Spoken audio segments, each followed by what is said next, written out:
আসসালামু আলাইকুম রহমতুল্লাহি ওয়া বারাকাতুহু। সুপ্রিয় শিক্ষার্থী বন্ধুরা, আল্লাহর এই দুনিয়া যে যেখান থেকে আজকের এই ভিডিওটি দেখতেছো, আমি সবাইকে জানাই আন্তরিক শুভেচ্ছা এবং দৈনিক গণিত শিক্ষা এই চ্যানেলের পক্ষ থেকে সবাইকে স্বাগতম। আশা করি তোমরা সবাই ভালো আছো। আমিও ইনশাআল্লাহ আল্লাহ তাআলার অশেষ রহমতে আলহামদুলিল্লাহ আল্লাহ তাআলা অনেক ভালো রেখেছেন। যাক, আজকের ভিডিওটি যারা তোমরা 2022-এ পরীক্ষা দেবে তাদের জন্য করা হয়েছে। তুমি যদি 22-এ পরীক্ষার্থী হও তাহলে তুমি একটু খেয়াল করে দেখো তোমার হাতে সময় কয়টা দিন আছে, কয়টা ঘন্টা সময় আছে। একটু খাতা কলম নিয়ে একটু বসো, একটু হিসাব করে দেখো কয়টা দিন কয়টা সময় আছে তোমার হাতে। তাহলে আজকে হচ্ছে 30 তারিখ, তাহলে আর পরীক্ষা হবে 19 তারিখে।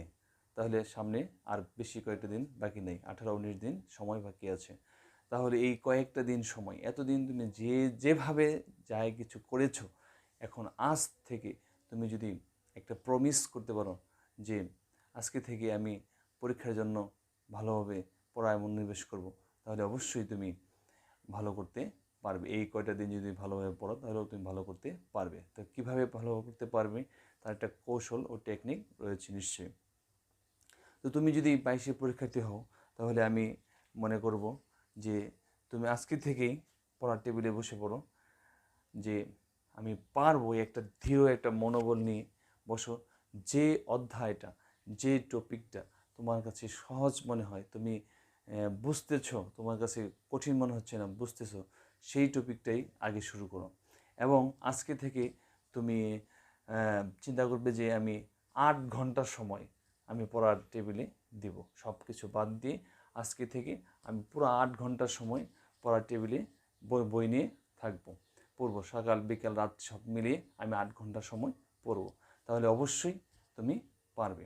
আগে তোমাকে সময় বের করতে হবে, তারপর মনোনিবেশ করতে হবে, তারপর ধৈর্যের সঙ্গে শ্রম দিতে হবে। তাহলে প্রত্যেকটা সাবজেক্টের তোমার যে শর্ট সিলেবাসটা আছে, সংক্ষিপ্ত সিলেবাসটা, তাহলে এই সংক্ষিপ্ত তোমাদের প্রশ্ন আসবে। যেমন অন্যান্য সাবজেক্টগুলির মধ্যে 11টা প্রশ্ন থাকবে, এর মধ্যে তোমার উত্তর দিতে হবে 4টা প্রশ্ন উত্তর দিতে হবে। তাহলে 4টা অধ্যায় তুমি যদি, মাত্র 4টা অধ্যায় যদি তুমি সিলেক্ট করো, যে অধ্যায়গুলি সহজ, এই 4টা অধ্যায় যদি তুমি মেন বইটা ফার্স্ট টু লাস্ট রিডিং পড়ে পড়ে, আন্ডারলাইন করে করে তুমি যদি রিডিংয়ের মতো ভালো করে পড়ে যাও, তাহলে মানে 2-3 বার যদি খালি বুঝে পড়ে যাও, তাহলে অবশ্যই দেখবে তুমি এই 4টা অধ্যায় অল্প সময়ের মধ্যেই তুমি কমপ্লিট করে ফেলেছ।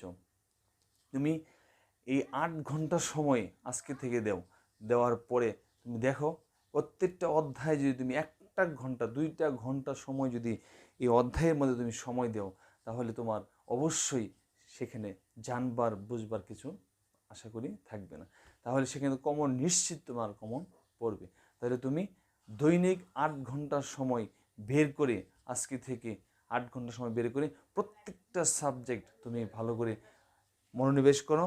এবং সংক্ষিপ্ত যে সিলেবাসটা আছে, ওই সংক্ষিপ্ত সিলেবাসটা তুমি ফলো করো। সংক্ষিপ্ত সিলেবাসের যে অধ্যায়টা তোমার কাছে ভালো মনে হয় যে না, এই অধ্যায়টা আমি বুঝি, এই অধ্যায়টা আমি ভালো করতে পারবো, ওই অধ্যায়টা দিয়ে তুমি শুরু করো।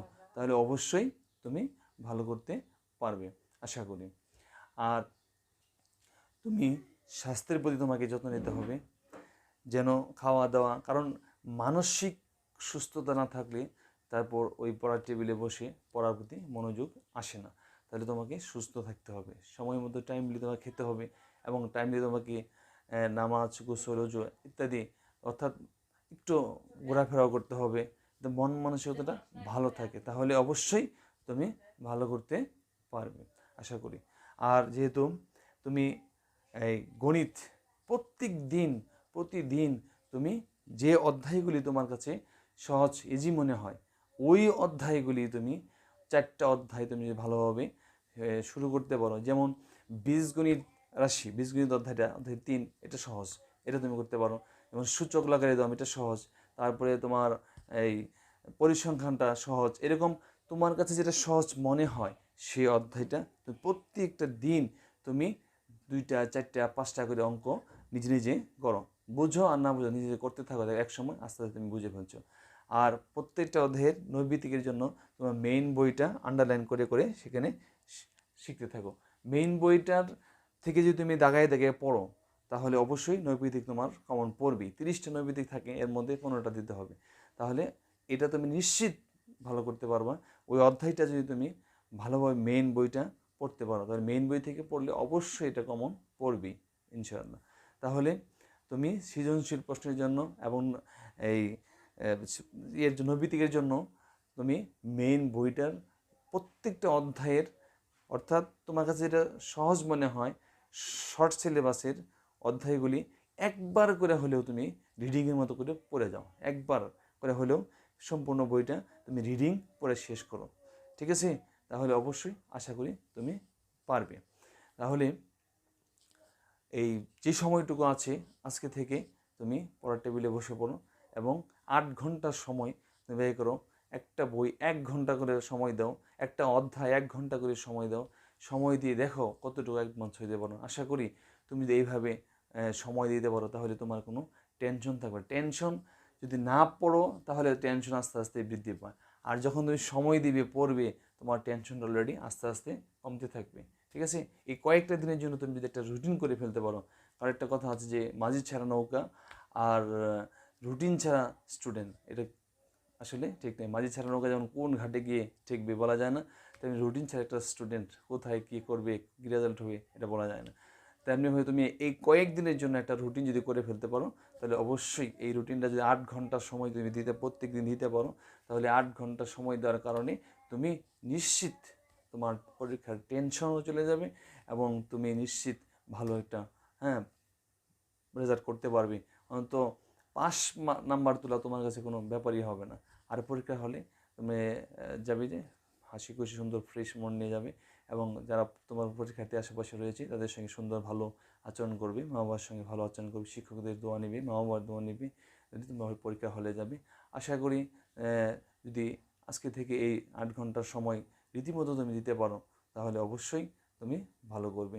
তাহলে আর প্রতিদিন আরেকটা জিনিস করবা, হাতের লেখা 1 ঘন্টার সময় তুমি প্রতিদিন লিখবে, ঠিক আছে?